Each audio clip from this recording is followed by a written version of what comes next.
15 minutes of workplace chatter you want to overhear. Welcome to the Friday 15 with your host Paul Mastrangelo of First Domino Consulting and Jeff Chilton of Spencer Stewart.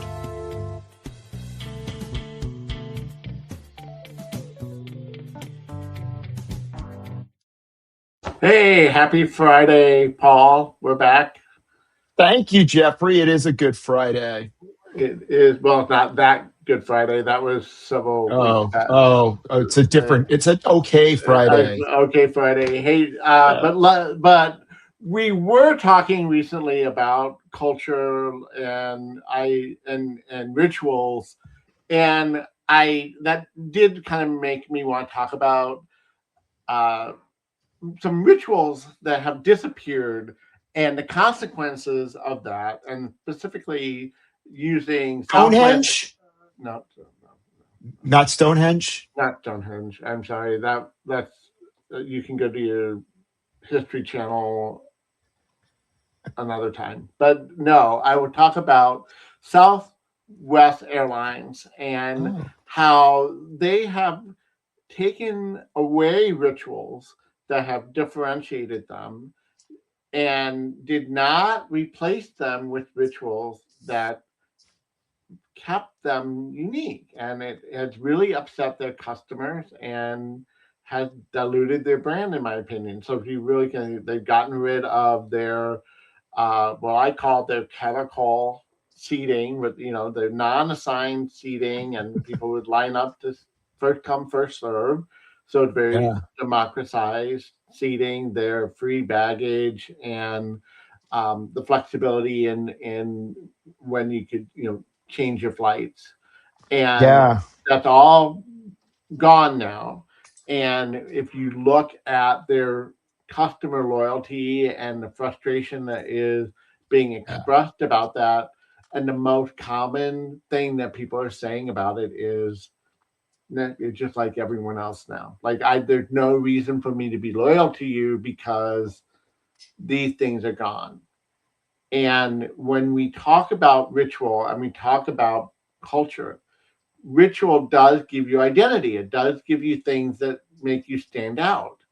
And these were things that were really special to that airline to make it stand out. And now it's gone, and people are noticing.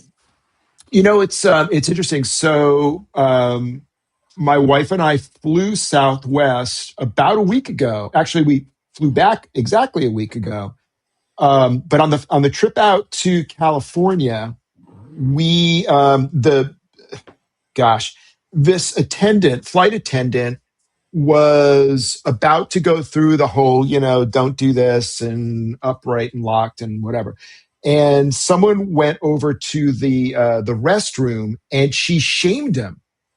He was like, "Oh, do." And she was trying to have that typical Southwest humor.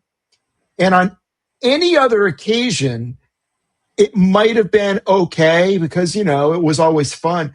But you're right, because we had just experienced the typical, airline entry instead of the, whatever, Southwest, what did you call it? The kill each other to get to your yes. Kill each other to get your seats. Well, that's a unique one too, right? That's it's catching on everywhere. But so you're right, and I it did feel like a little bit of Southwest was gone. I'd like to think it's not gone forever.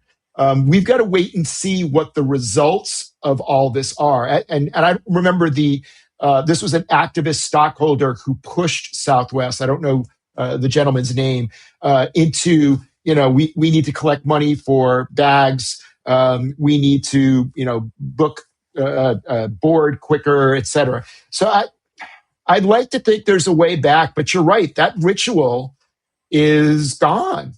Yeah. And so to a point is that it wasn't replaced by anything that is still kind of, well, this is still who we are and here our culture is. And this is where I think you and I are both big fans of culture management and being very thoughtful and intentional about culture.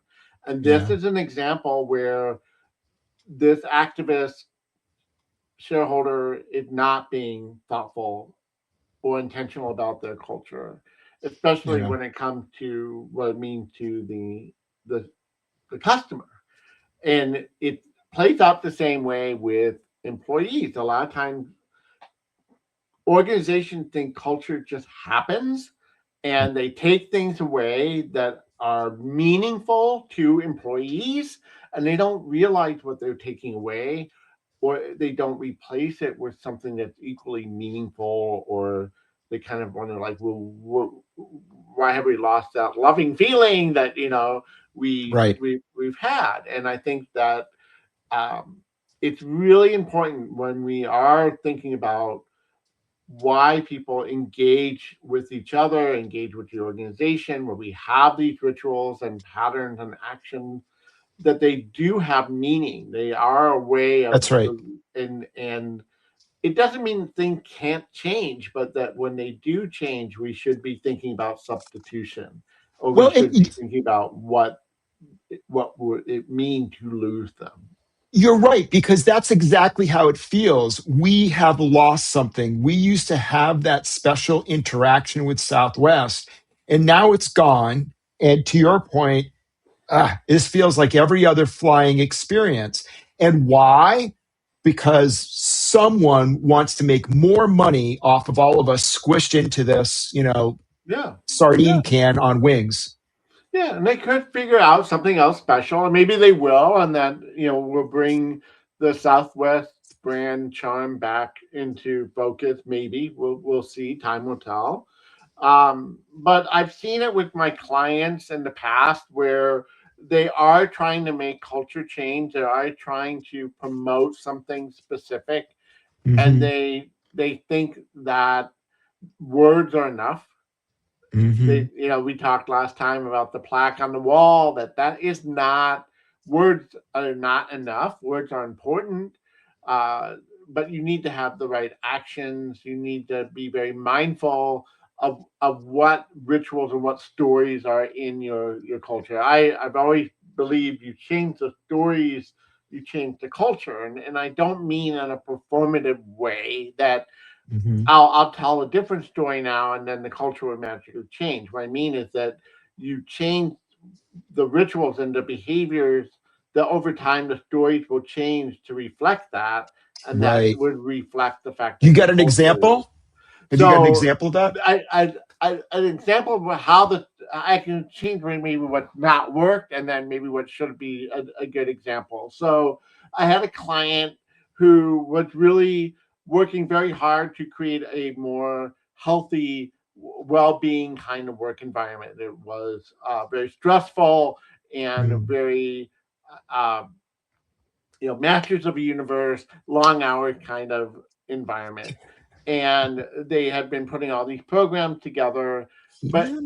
every time every time I came into one of their different locations, at some point I would hear the story about how their CEO walked to work one day in a typhoon to get to the office. And Wow. even though the offices and everything were closed, he walked to work. He made sure he got to the office in this typhoon.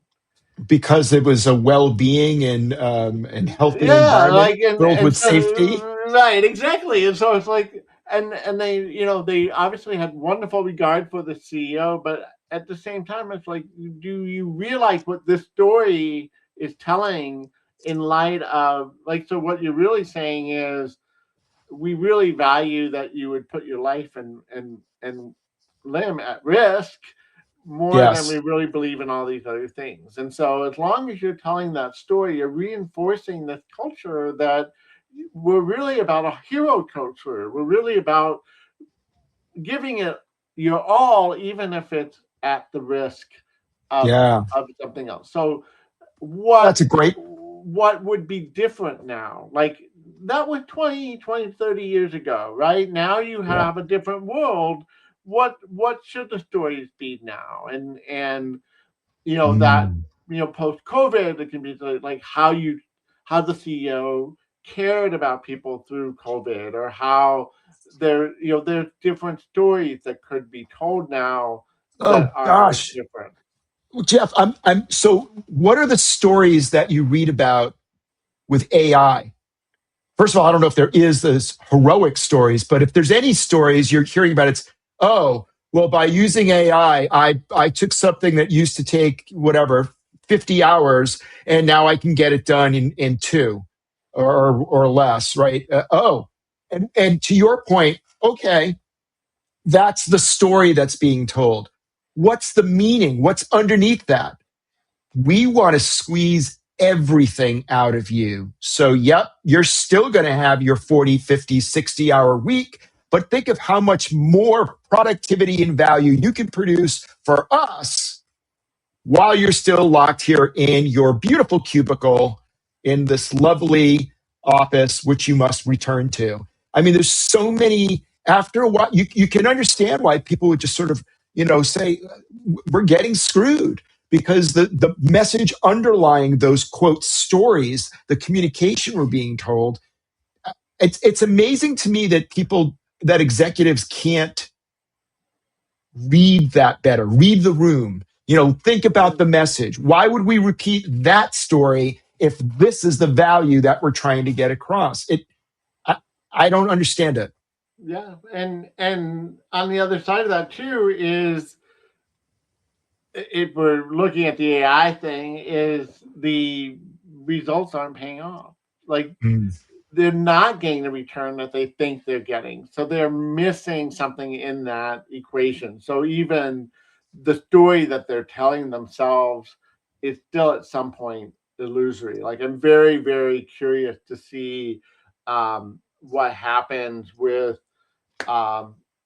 now I'm blanking on the tech firm that just laid off like 50,000 people because they think AI is is that going to Oracle? Oracle. Thank you, Oracle, because they think AI is going to be enough. And Mhm. I I don't I don't believe it. Like, maybe I'm overly too much of a believer in humanity and the importance of human at work.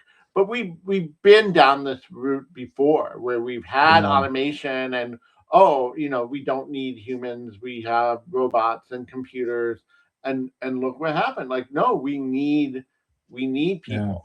And so I think it's yeah. What stories do we really want to tell? The companies, I think, that have been really successful with AI have been really successful about how AI has elevated Mm, what people are doing, not what the AI is doing. It's, I'm yeah. getting to interact more and collaborate more, or work with my clients more, or how I'm going to spend that extra time in a more meaningful way. If you listen for the companies that are telling those stories, you're seeing that they're getting a better return on their AI investment than those are ones that are just about the squeeze for productivity and more widgets and more time.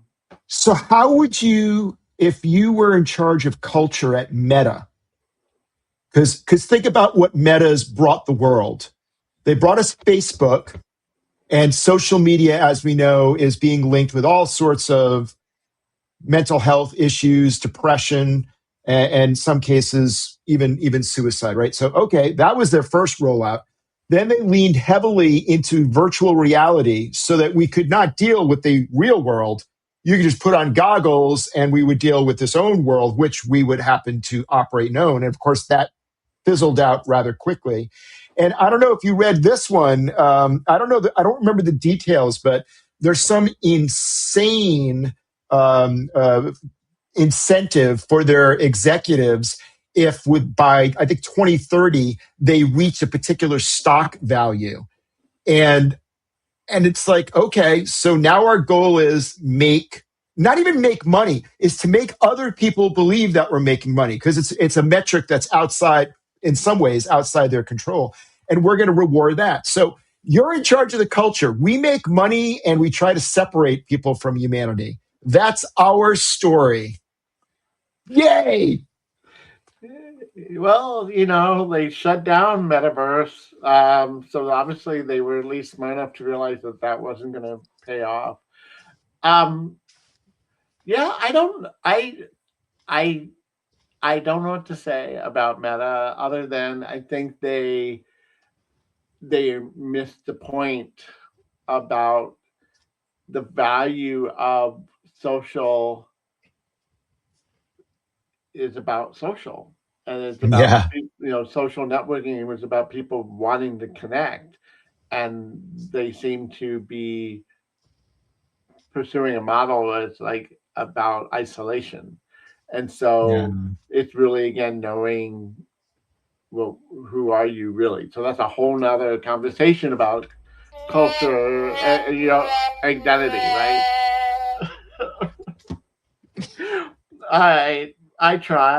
I tried, but I, Well, I, Jeff, you did I, a spectacular job. You don't isolate yourself. It's okay. You still have friends. A I couple. do. I have friends. A couple. Oh my God! By Thank the you. way, tell your wife I didn't get the check this month, so What? we're nothing. Don't worry about it. Hey, everybody! I hope you enjoyed this most recent beloved episode of the Friday 15. Are She you on unfriended social media? me. She unfriended me. What's this? Where's my headset? This is. I can't deal with this. All right. Ah, Happy all right. Friday, everyone. Take care, folks. Boy, Jeff, it's a tough day for you. Tough day.